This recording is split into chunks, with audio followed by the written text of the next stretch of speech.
It was around noon. The sun was shining brightly, but even that didn't stop Layla from picking up berries. She remembers a maid telling her about the latest news: Duke's engagement. No wonder the wood was so quiet these days. I'd better go before anyone calls for me. She collects the berries and leaves. The guest house is the place where River Schulter and the forest of the river can be seen at a glance. This place was a world of the Duke's own. There he would enjoy the view, read, or if those activities bored him, he would take a nap. But by far his most favorite activity was surrendering himself to the river. The leafy green branches and the flashes of the sky in between make him forget about the last few days. As expected, the negotiation of the engagement went smoothly. They would be engaged for 1 year. And before the end of the summer, their engagement would be announced to the world. Now that he had earned all the honors that were required, there was no need for him to remain an officer for much longer. After spending 1 year or two, he would be discharged to marry and concentrate on the family business. Just as he had until now, his life would continue to flow like a gently rolling river. Just as he wished, it would go on perfectly. Layla was sitting on her favorite branch, reading, and accidentally one page slips out of her hand. She looked down in search of the paper, but saw an indecent, levitating body. She rubs her eyes. Maybe it's the light reflection. She can't see well after all. As she focuses, she realizes that it's Duke's naked body. The man is pissed at that annoying woman who disrupt his peace. Seeing him swimming toward her, she yells, "Don't come over here," and with that, she jumps off the tree, running with her all might. Eyes closed, she ran into Kayla's chest. He came to help her carry her berries, but why she is in such a state? She tried to explain, but was so breathless that couldn't. What's going on? Did something happen in the woods? Did you run into a wild animal or something? Dazed, Layla said, "Maybe a wild animal would have been better." What's got into you? If it wasn't that, then did you see a ghost? She thought to herself. No, I saw something far more scarier than that. Suddenly, he reminds her of the berries. She had completely forgotten about it. He suggests going and getting them, but she snaps back at him, saying no. Why? No reason, I just don't want to. I don't need to explain myself to you. Poor Kayla just stood there, dumbfounded. After swimming to the dock of the annex, Duke got dressed and returned to the tree. It was all after Layla had dumped all her luggage and ran off. He looked through Layla's traces. A large basket and a hat are underneath the tree. A newspaper on the floor. A wet handkerchief. He let out a false laugh after scanning the basket full of raspberries. Was she planning to exterminate all the raspberries growing in the Arvis forest? He was amazed to imagine that girl carrying such a huge basket with her slim arms. Come to think of it, this was the exact tree where I almost shot that little child. He also remembered the time when the little face sitting on the branch vacantly stared at him. He burst into laughter. Who knew she'd still be climbing the tree? Later that day, Layla finally had enough money to go to the store and buy her glasses. All her efforts seemed to have paid off. Yet she couldn't shake off the hot rush of embarrassment from seeing the Duke's naked body. Layla? A female voice made her to stop. Could it be? There she was, the Count's daughter standing next to the Duke. At first, Lady wasn't sure that girl was really Layla. She had changed so much. Intrigued by Layla's beauty, she decides to invite her, saying it would be nice to catch up with her since it's been a while. Layla doesn't understand her motivation and doesn't have the time either. She should meet Kyle for lunch. As expected, the lady who invited her neglects her. She was used to it ever since she was 12. The only problem was that shameless man who sat right across her, unfazed. But why does it feel like I am the only one embarrassed? Shouldn't he be uncomfortable? She came up with a new conclusion. Maybe he view me as just a servant. To nobles, servants are just like akin to a painting or a piece of furniture. No one would be embarrassed to be naked in front of furniture. So, nor should I be. Yes, from now on, I'm a piece of furniture. Layla, I suppose you will graduate next year? What do you want to do? Yes. I want to be a teacher, my lady. How wonderful. It suits you so well. Don't you think so, Duke? Duke looked at her for a second and said, Yes. It suits her. They carried on with their own conversation. After some time, Layla decides to leave. My lady, may I be excused? I promised to meet my friend, and it's almost time. Then you may leave. Nice talking to you. Layla bowed, wished them well, and left. And Duke notices that the cup is untouched. In the city square, Layla is eating her sandwich with her friend, who jokes about how small her eyes look when he takes the glasses off, as small as a mouse. She bites back. They laugh, eat, and tell each other about their day, unaware that the Duke is a few meters away in his carriage and he happens to see them. So, the friend she wanted to meet was that boy. I believe the son of our family doctor. Layla didn't even touch her cup. During her time having tea with them, she was still, and at the first opportunity, she fled. He recalls every recent encounter. At the mansion, the lady is embroidering while her mother is looking out the window.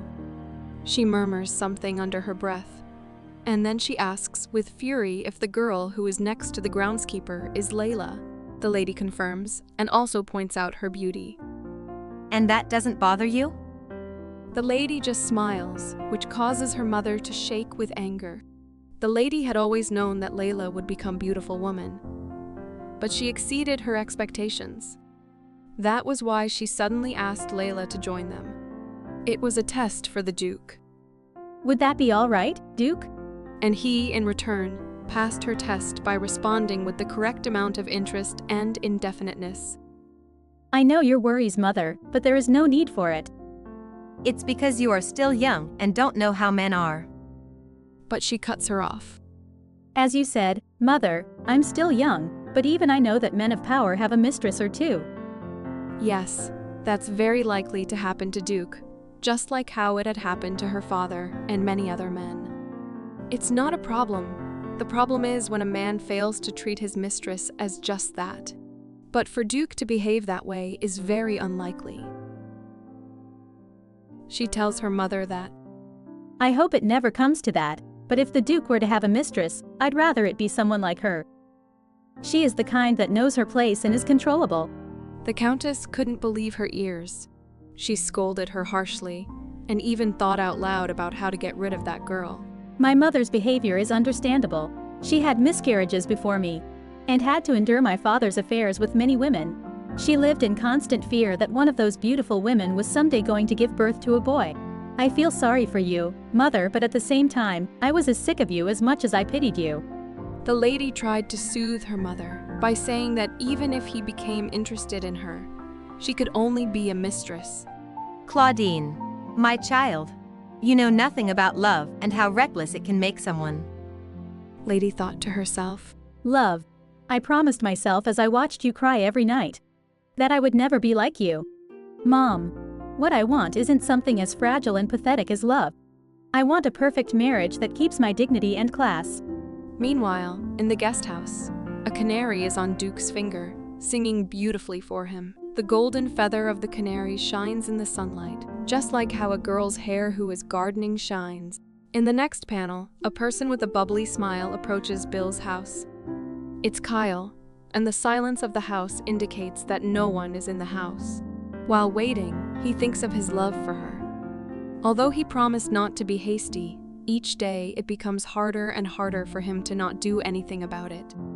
Above all, he has this unsettling feeling that someone is about to come and take her away from him. If that were to happen, wouldn't it be better for him to confess his feelings? The sound of Layla brings him back. Yes, it's Layla, but she is wearing a ridiculous, tacky hat. Kyle doesn't waste any time and makes fun of her appearance. He compares her to a walking giant vase and asks which street she has found it. She couldn't possibly pay for it. I did not just find it somewhere. Uncle Bill bought this as a present. Layla is pissed, and Uncle lifts his shovel with death glare. Wow, now that I've gotten a closer look, it's gorgeous. What great taste you have, Uncle Bill. After lunch, Kyle apologized for what he said. If had he known it was a present, he wouldn't have acted like that. By the way, why did he suddenly decide to buy you a gift? She explained that it was because of the glasses. If you had poor eyesight, you should have told me about it first. Layla, do you feel you can't depend on me? It's not like that, Uncle. You've done so much for me over the years, and I just wanted to try and buy this glasses myself. But no matter what I said, he was still angry. So finally, I found a solution and asked him to buy me a beautiful hat. So he chose this. To him, flowers are the most beautiful thing in the world. I know how awkward he must have felt walking into a women's clothes store alone to buy this for me. I know how much love that took. So to me, it's the most lovable hat in the world. The door opens and Uncle Bill appears. Layla, I'm popping into town for a bit. In the afternoon, Layla is enjoying the book that Kyle gave her. But Kyle is bored to death because his love doesn't acknowledge his presence. All he can do is watch her. Watch how she takes small bits of biscuits and watch how she reads the book intensely. Should I tell her now? But before he has the time to do so, the sound of a horse informs them of someone's arrival. Surprising at seeing their guest, they both jump off. As Kyle greets Duke, Layla forcefully brushes her mouth. Where is Mr. Remmer? He went into town. Your Grace. Mississippi Levelin, I'm sure you are capable of fetching some roses. Bring them to the guest house. As she is getting ready to go, Kyle offers to come with her. No need. Then I will wait for you. If your mother finds out that you are hanging out here instead of studying, she will not be happy about it. Just go home. I'll see you later. In the guest house, she puts a bouquet on the table. I brought the flower you asked for, Your Grace. Duke, without taking his eyes off the document, says, Do it again. I beg your pardon?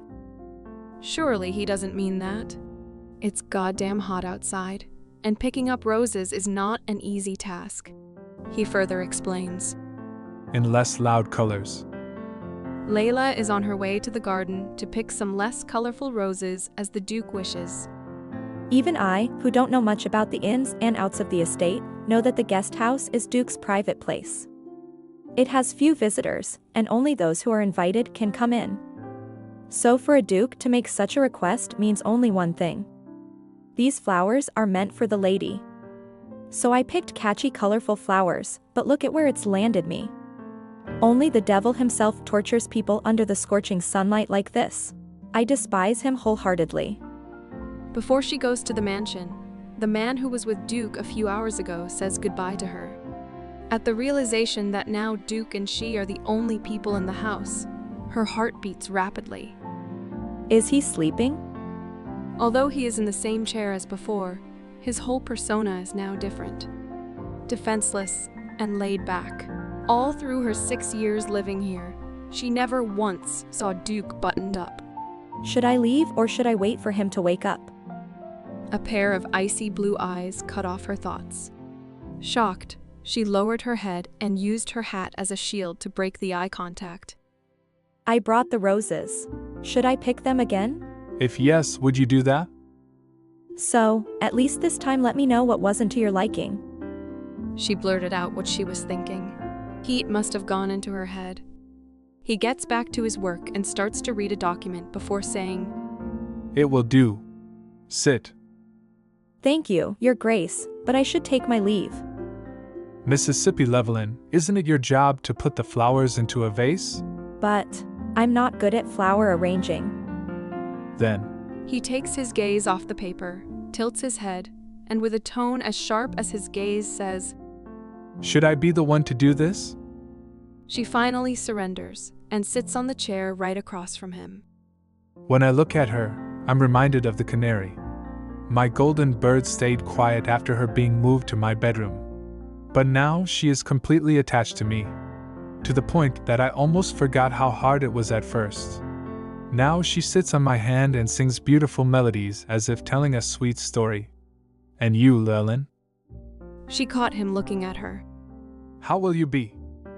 He didn't break eye contact. She jumped up and went out of the room on the pretext of not having enough water. After some time, she was finally done, and the result was terrible. She wasn't lying after all. I hope it's to your liking. It's awful. Her cheeks get red with anger. How dare he? After all of these hardships she had gone through. She offers to bring him a skilled maid, but he orders her to sit. Not only that, but also gives her a sandwich with a glass of water. It's that perplexed look again. Is she not happy with the payment for her services? She liked it before. He recalled the time she saw her in the city. She enjoyed her food and smiled a lot. If that's the sort of thing you like, I will provide it for you as your payment. After all, you carry out groundskeeper's tasks for him. But she refuses to eat, just like the last time. Like that untouched cup. I'll take my leave now. Well, if that's what you truly want, he thought to himself, and then put the glass of whiskey on the table. Layla, do you think I was asking? She clenches her fist, attempting to suppress the humiliation swelling inside her. The best thing is to eat as quickly as possible, even though she just had lunch. Anyway, why does he keep looking at her like that? She lowers her head once more, using her hat to shield herself. She hasn't changed in the slightest. Always fearful of me and always wanting to get away from me, he thinks, feeling irritated by her demeanor. He suddenly appears beside her. Layla, you are a lady, shouldn't you take your hat off when you are indoors? He questions, before returning to his chair with her hat now resting on his knee. I can endure how he made me feel, but I will not let him make fun of Uncle Bill's gift. She springs. I'm heading home now. So please give me back my hat, Your Grace. She requests, trying to keep her tone steady. Then eat. Eat, take the hat and leave. Simple. He responds dismissively. No, I don't want to, so please give the hat back. He is now right before her standing. You don't want to? She hastily tried to explain while reaching for her hat, but he merely raises his hand, preventing her from doing so. Startled, she calls him out on his behavior, inadvertently dropping the sandwich in the process. In a fit of anger, he throws her hat into the balcony. She reacts quickly, running after it, but she is too late. The hat is on the water's surface now. Not wasting any time, she rushes to the edge of the lake. As she is about to go into the water, her memories of past life flood back. Despite her fear, she cannot bear to lose the hat, a cherished gift from Uncle Bill. She remembers when Uncle Bill showed her the gift. He downplayed his action by saying, "I can return it if you don't like it." But how could she not fall for it? She promises her uncle to never take it off. Placing her glass and handkerchief on the ground, she wades into the water, unaware of the Duke's watchful gaze from the balcony above. Don't tell me. Is she planning to get that hat? Water is shallow just by the building, but a few feet further and her feet won't reach the bottom. Layla's hand finally grasped the ribbon end of the hat. At that same time, Layla's figure disappeared below the surface. The Duke finally decides to intervene. Just sit, eat, take the hat, and leave. What a fuss to make over something so simple. By the time he reached the river, the surface was still. Duke took a deep dive and saw her motionless body sinking deeper and deeper into the lake. He wrapped one hand around her waist and used the other one to push them both to the surface. Upon reaching the ground, two sounds could be heard, panting and dripping drops. He takes a look at her and couldn't believe his eyes. Unbelievable. Even after her near-death experience, she's still desperately clutching at it. It's only a hat. He sighed before letting out a laugh. Layla looked at him with tears in her eyes, still in a state of shock from the trauma. She springs. How could he laugh? She became angrier upon looking at her hat. All ornaments are wet. She shakes it and accidentally splashed some drops of water toward him. she thought. He's wet anyway. Might as well get more wet. And this time around shakes the hat more intensely, This isn't funny anymore. he stated, his tone turning serious as he observed her. Why do you do this to me? She retorted, her voice trembling with fury. Layla, you should be thanking me first. For saving your life. He responded calmly. She is speechless at hearing this man's audacity. None of this would have happened if your grace hadn't thrown my hat into the river. You're wrong. He rebutted, standing right before her. None of this would have happened if you had quietly eaten your sandwich. Or, He throws small drops of water toward her. if you hadn't been foolish enough to jump into the water when you don't know how to swim. Layla bit her lip, holding back her frustration. Remember, Layla, he is the Duke. For the sake of Uncle Bill. She reminded herself, bowing her head in acknowledgement. Thank you for saving me. She said quietly. Again. Thank me again like a lady. He prompted. I beg your pardon, but I'm not a noble lady. She replied, trying to maintain her composure. Even so, you should be a ladylike in front of me. He insisted, splashing more water toward her. I'm a gentleman, after all.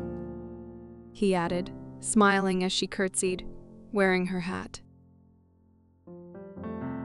Thank you, Duke, for saving my life. I'm leaving now. Goodbye. She said firmly as she walked away, promising herself not to let him treat her like a plaything ever again. As Layla ran off, her eyes red from tears. She remembered a scene she witnessed between him and Claudine, how he, like a true gentleman, bent down to pick up her hat, feeling the harsh difference in his attitude towards herself. With a heavy heart, she realized the mistake she had made, forgetting her glasses, and the road to guest house seemed daunting.